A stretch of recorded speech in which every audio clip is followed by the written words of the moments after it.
રવિવારના રોજ એક બાઈનું જે મરણ થયું અને તે દિવસે અમે સ્મશાન વિધિ જે અમારા કલ્યાણપુરા કાવડાના મુવાડા તો અમારે જે ડુંગર ભીતે જે લઈને આવ્યા તો તે દિવસે અતિશય વરસાદ પડ્યો અને તે દિવસે અમારે જે તે લાશને બાળવા માટે 30થી 35 લીટર સુધી અમે ડીઝલ છંટકાવીને 8થી 10 ટાયરો લાવ્યા અને સળગાવી છે.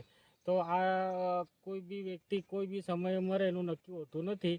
ગમે તે સમયે મરે છે. તો આ વરસાદના કારણે કોઈ ગરીબ વર્ગના માણસો મરે તો એને બાળવા માટે બીજી કોઈ વ્યવસ્થા નથી. અમારે સ્મશાન જે ડુંગર ભીતે હોય અને ત્યાં છે ને જે બનાવવામાં આવેલું એ સ્મશાન આજ દિન સુધી પૂર્ણ નથી થયું. એના હિસાબે તે દિવસે અમને એટલી બધી તકલીફ જે પડી ગ્રામજનોને કે અમે 3થી 3.5 કલાક સુધી પગે ઊભા રહીને લોકોનો સહકાર લઈ અને અમે અમારા ઘરના જે મરણ પામેલા જે બાઈ હતા એમને છે ને અમે 3થી 4 કલાકે બાળી રહ્યા હતા.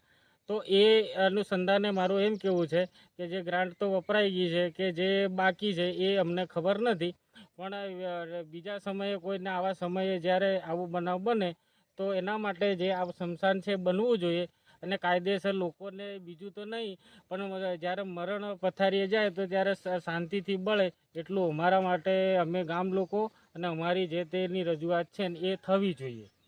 આપનું નામ? મારું નામ જે છે એ મકવાણા અશ્વિનભાઈ હીરાભાઈ છે.